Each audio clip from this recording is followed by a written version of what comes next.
Hey, Coach, so glad you found us. A couple things. First of all, go subscribe and like. That really does help us a lot. That's the first thing. Second thing is go over and check out teachhoops.com for coaches who want to get better. It's down in the show notes. Hundreds of videos, office hours, one-on-one calls, my personal email address. I will help you become a better basketball coach. So go over and check it out, teachhoops.com, and let's head off to the video. All right, welcome, Coach. Coaching Youth Hoops, episode 9. Episode 9. Pause there for a second. I did pause because I thought it was 9. We're double digits. We'll have to have a little party next week. Is that right? Is that? Yeah, that's right. We're 9 because we're 9. Yeah, episode 9. More to double digits. More to double digits. Yeah. I'm telling you why, Coach. I look forward to these. This is fun. This is fun, and the Facebook group is taking off. There's I know. I hope so. There's a Facebook group. I'll put the link in. The link's always down the bottom. And if you're liking these, because again, Coach and I aren't sure if we're just talking into the into space kind of thing. My mom's a listener, so right? My parents, your mom, my mom, we're good. Yeah, there we go. If you are listening, you can leave a review on iTunes. That'd be great. 5-star review. Leave a review. I think we'll start reading the reviews. Let's read a review next time. Oh, let's do that. And then if you listen on Spotify, you got to listen on Spotify, but then you can go down on the bottom of Spotify and leave a review too. So that's relatively new. But anyway, I know we have one listener because he reached out to me.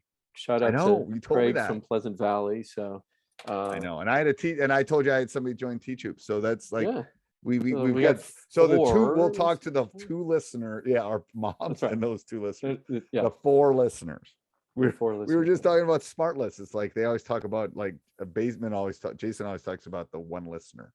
They're talking to So the 1 listener. Here's what they meant. Yeah. It's like, okay, 1 listener. You guys make more money than like you can probably count on that podcast. But all right, what's today's topic? Did you see? Coach? Yeah, they're ranked. They're in the top 10 of all podcasts. Oh, I believe that. Smart list. Yeah.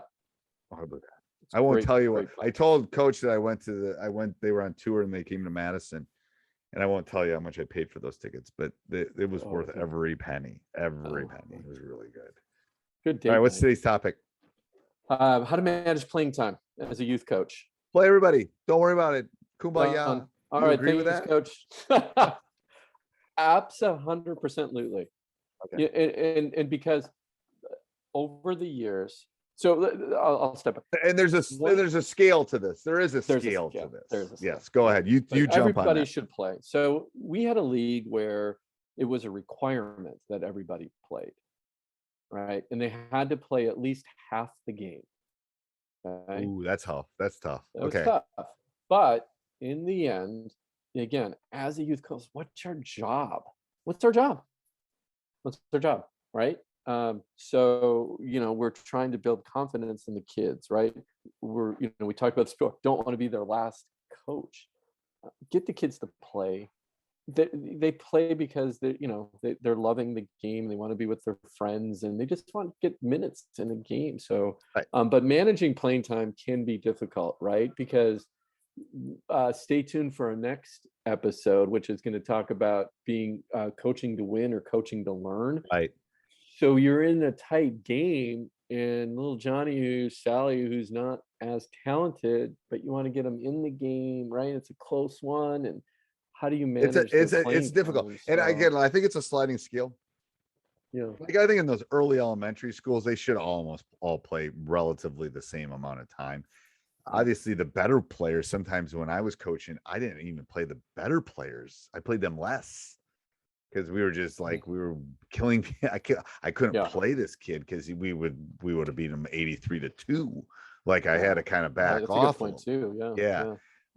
But I like the camp kind of rotation at those younger ages where maybe you have 8 kids in the team. You play 1 through 5, and then the next group is 6, 7, 8, 1, 2. So you give them each a number, and then you're rotate. That way, you're just putting in groups of 5 at a time.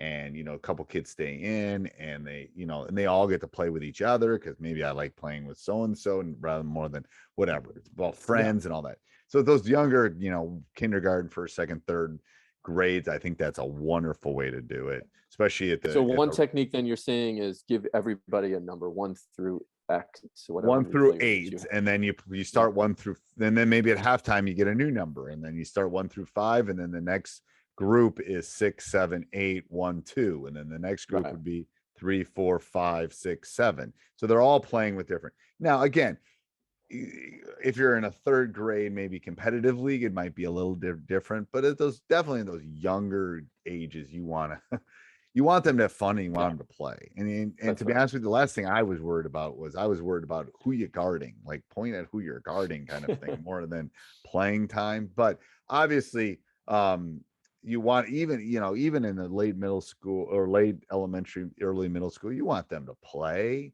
No one wants to not play. They're not going to come back.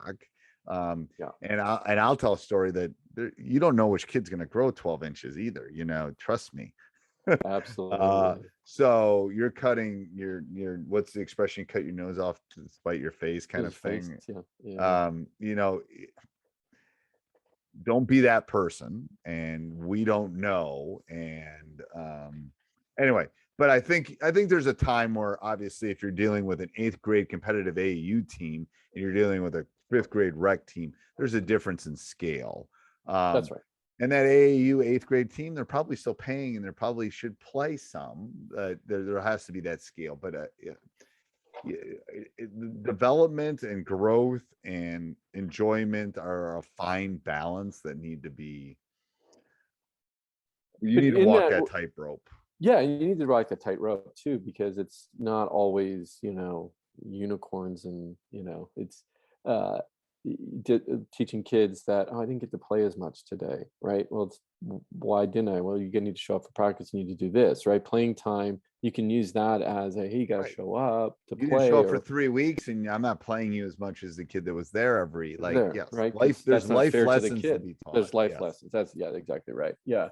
There are lots of life lessons. In that youth league that I was talking about, that was mandatory to play half the game. I created a chart, and I just, on the left-hand side is everybody's name. They had to, and I broke up the quarters into each quarter was a half a quarter.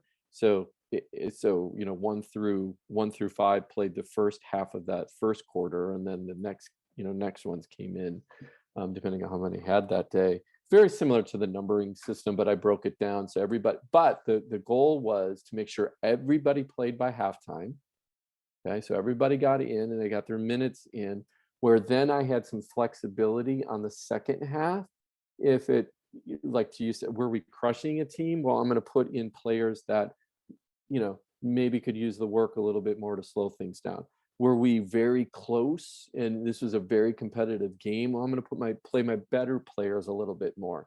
And in the end, sometimes we were losing big or winning big, and then I just moved players around depending on who fit the situation, right? So in the end, it kind of does work out. But again, give the kids minutes. That's what they want. That's what the parents come to see. That's what the parents come to. I think one of the big takeaways is you got to think about it before that time. Like, I can think about, I can do basketball a little bit easier, but when I've told the story of when I did Little League, I had to play, they had to get at bat, they had to play so many innings. I had to think about that. If I had just shown up and tried to make it work, it wouldn't have worked. So I think some pre-thought has to go into this from a youth coach standing point. If you're the director or you're the high school coach and looking down at the youth, you got to have these discussions with your coaches, or you as the coach have to have that discussion in your brain about how am I going to do this? Like, you just can't show up and assume, because what's going to happen is the game's going to get tight. We're all competitive. You're going to put in, and it's like poor Johnny, Sally, whatever you were talking about, is going to sit over there and not get, it's like, then there's going to be problems after that. Yeah. Well, the other way I managed it too, sometimes I would have my 4 best players in at one time with the one maybe that wasn't as good. Yeah. Right. And then that's another way to manage. You don't have to have your 5 best in. You could have your 3 best in and your 2, kind of. Yeah, you can do that. But that's, again, you've had thought about that. You go like, these 4 can play with me. Like, I can play on the Bucks if you put Giannis out there in Middleton. I mean, right. But I mean, they could probably hide me a little bit. That's right. Yeah. Yeah. All right. Anything else, Coach? I love that. Put That's some it. thought into That's it. good. Put some Put some thought it. into it as a message. Don't just That- show up to the game without having a game plan and how you're going to manage your players. And to be honest Depending with on the you, rules this of you're your going to league. have a big impact on kids' lives in this area, That's right. positive and negative. That's right. All right, It's a huge thing with parents too, right? So we'll leave you with that thought. So think about that. Hey, Coach, so glad you enjoyed the video. Make sure you subscribe and like. Go over and check out teachhoops.com for coaches who want to get better.